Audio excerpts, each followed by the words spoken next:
The retirement that you think you're going to have is probably going to be a whole lot different than what actually happens in your retirement. You see this glorified, romanticized vision of what retirement is portrayed in the commercials and the media and stock photos. That doesn't give you the real picture. You see, that's not actually retirement. It's not holding hands on the beach and traveling 365 days of the year. That's not retirement because that's not realistic. You see, I've been helping people plan their retirement for going on 20 years now. And in this video, I'm going to break down exactly what you should expect in retirement, and that's going to be based on the experience of hundreds of actual retirees. So that way you're prepared as you enter this next phase of life. Now make sure that you stick around because the fourth thing that I share will actually surprise you because it's something that most people never think about. You see, before retirement, almost every single phase that you've entered into, you've probably had some sort of practice or experience in dealing with or preparing you for that next phase. Whether that was middle school preparing you for high school, or it was an apprenticeship or an internship or college that prepared you for your career.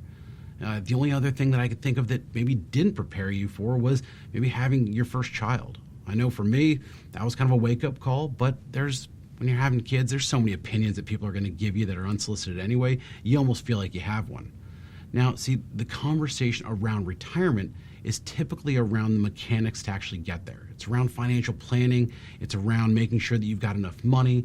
It's around making sure you're taking Social Security and all the different little facets of retirement that have nothing to do with actually experiencing and living retirement. And think about if you ask someone, what is it like to actually have your first kid? And they said, okay, well, you need to get this stroller.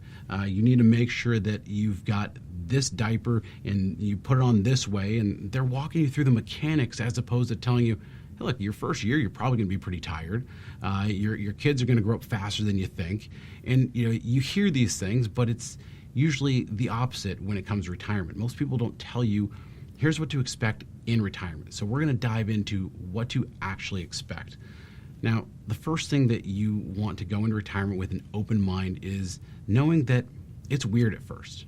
It's the first thing that I hear from every single client. It's not like this normal world. You got to think, if you've been working since you were a teen, you might have 50 years of going to work every single day, and now you're just not. And it's not like this normal vacation because at first maybe you take an initial trip or something like that, or you're taking time off, but then you just never go back. And that takes some getting used to because every single time that you've probably gone on vacation, you've spent probably the first couple days possibly stressing out because you feel like you were unprepared. You feel like you missed something when you were packing. And then towards the tail end of your vacation, you're probably expecting to go back to work soon. So you're starting to think of that, and there's still some anxiety that comes into that. Whereas in retirement, those first few weeks, it's going to take some time to get used to that, hey, you're not going back. And it's going to take you time to fill what your days are going to be looking like. It's not going to be what you expected going into it. Expectations going in are a lot different than what people actually deal with. When you go into retirement, people talk about all this free time and travel that you're going to do and spending time with loved ones. Well, you've got 5 extra Saturdays to fill now. And the reality is, most likely, a lot of the people that you're going to be spending time with or want to spend time with, they're at work. They're probably working. If it's your family, if you've got kids or you've got siblings and you want to spend time with them, they're probably at work. So it's going to take some getting used to out of the gate to realize, okay, what am I actually going to do every single day? Most people don't go into retirement with a specific plan of how they're going to spend every single minute of every single day. And there's going to be times where you find yourself going, I don't really know what to do today. I'm kind of bored. And bored might not be the right word for it, but that's where I feel, and what I've heard from people that say there's this period where you kind of look up and go, I need to find something to do. And it takes time to figure out what that next passion is going to be. Now, the next thing that you want to make sure that you're prepared for is you want to make sure you're prepared that you might have to be caring for other people. You see younger retirees in the 50s and 60s, they're caught in this, what they call the sandwich generation. And there's a lot of startling statistics around this. I actually wrote them down here. So first thing is 12% of adults aged 55 to 64 care for their parents. And that actually increases to 18% for those who are over 65 years old. They spend on average 26 hours per week caring for their parents. And financially, 63% of adults over 55 plan to financially support their parents. That's a lot of time and a lot of money that most people don't plan for. And then there's the kids. For example, 14% of people aged 55 to 64 care for both their parents and their kids. In fact, 47% of parents over the age of 55 are financially supporting their adult kids with, on average, $1,300 per month. That's something that most people don't factor into their retirement plan. They don't think about adding that as an actual expense. And, if that's something, if you haven't built that into your financial plan, and you don't know how that's going to impact your longevity of your financial assets, then use the link in the description below. There's a link there that says, it's a link to a quiz. It says, how much do I need to retire? Go through that quiz and we'll put together just a personalized analysis of exactly what you need to retire, and we can factor that in there as well. So that's the parents and the kids, and then there's the grandkids. Right now, 38% of grandparents provide regular care to their grandkids, and one study found that to be as high as 60%. So this thought that you're going to just spend time with people and do it in a leisurely format, it might be in the form of care and leisure, but you want to be prepared that going into retirement, you might have to care for someone else. And that's something that a lot of people don't think about as they're preparing for retirement. Because remember, a lot of the conversations around prepping for retirement are always around, do you have enough money?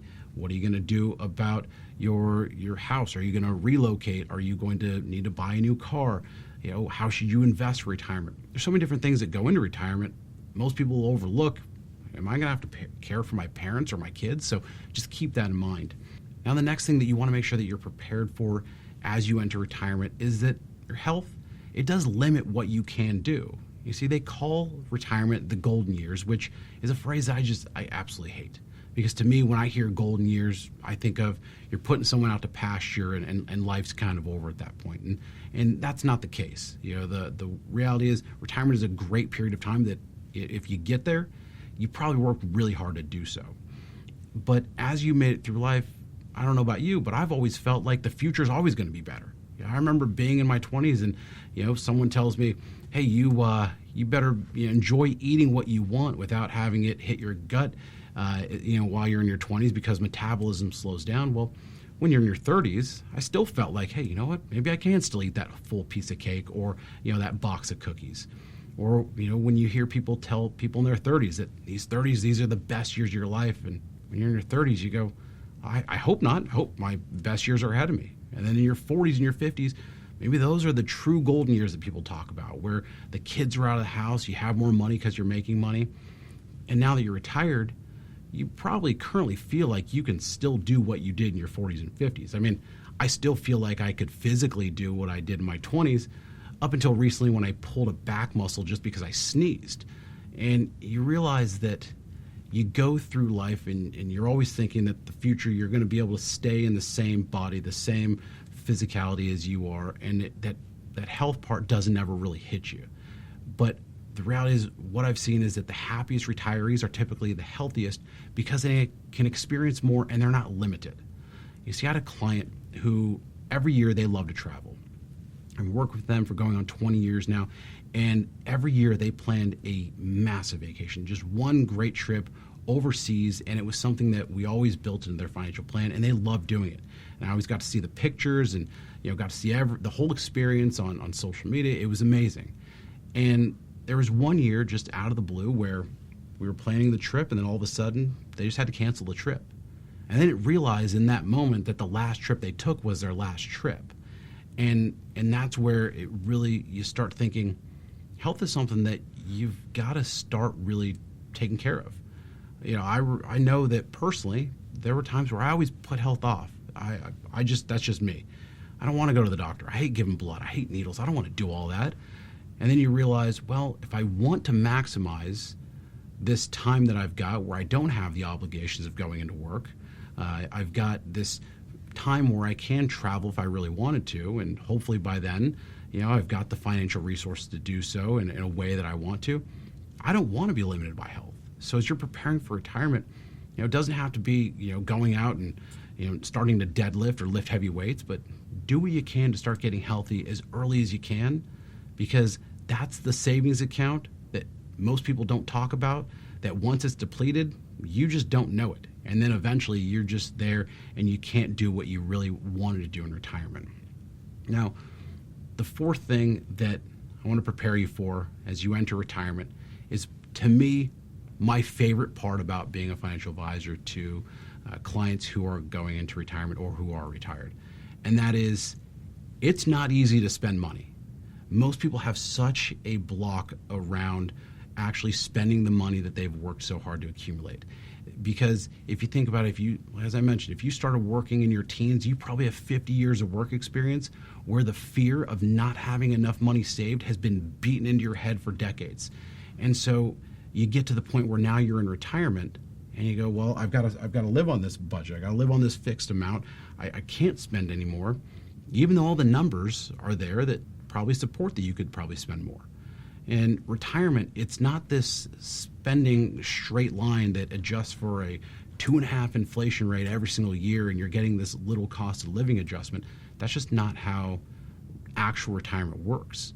If you run the numbers and you do the planning enough, you could probably spend more than what you are spending today. And I have this conversation with clients at least weekly where I'm trying to convince them, spend your money. Unless you have this legacy goal that you want to make sure you're giving X amount of money in your estate to your next generation or to charity, maximize your life. Spend your money. Go take that trip. Buy the car that you never could afford or that you wanted but you just haven't gotten yet.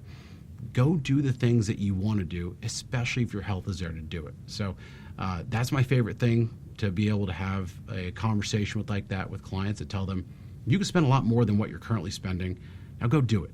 It's that empowerment of you can spend your money, because at this point you've worked so hard to accumulate this. Make sure you maximize your life. Now, the last thing that I want to prepare you for as you enter retirement is that planning doesn't stop, or at least it shouldn't stop. Most people put together a financial plan, they run all the numbers, and it tells them, yes, you can retire at a certain age, and it's this confidence level based on Monte Carlo simulation, all these different models, and that's great. And a lot of people, they do that, they hit the retirement button, and they never go back to it. But the reality is, if you continue to keep up with the financial planning exercise, then what you're able to do is you're going to maximize the money that you've got. You're going to be able to know, can I actually spend more? Can I take bigger and more lavish trips? What can I do to make the most out of this money? Because you're assessing on a routine basis if there are any issues in the future based on plans for spending this year or maybe next year. You see, when you're doing any sort of retirement planning, you're not doing it for this year. Most people know if they're going to run out of money this year. You look at your balance, you realize, okay, this isn't going to work out for me. You're going to know that. So it's not for this year. When you're doing any sort of planning, it's for 5 or 10 years down the road. And see, the goal is that you don't ever have to get to that point where you realize, all right, well, I should have been doing planning because now I'm out of money. The one conversation that I've never had to have with a client, and I hope I never have to have, is one with a client in their 70s or 80s, and asking them, can they update their LinkedIn profile and do they need help putting together a resume because they're out of money. That's just something I never want to do. I pride myself on never having to do that. But that's because taking an active role in planning and making sure you're updating that on a routine basis, that's extremely important, and a lot of people overlook that. They just don't do it. So as you prepare for your retirement, just remember, there is a lot more to it than just the money. Of course, you want to do all the money stuff. You want to make sure you've got enough. You want to make sure that you go through the planning and everything. But there's a lot more to it, and you just want to keep that in mind. That retirement's probably not going to be what you expect, and these are some of the scenarios that you want to make sure that you're at least thinking of. In fact, make sure you check out this video that's coming up next, because I share 8 things that you need to stop doing after the age of 50 to have a better retirement. I'll see you there.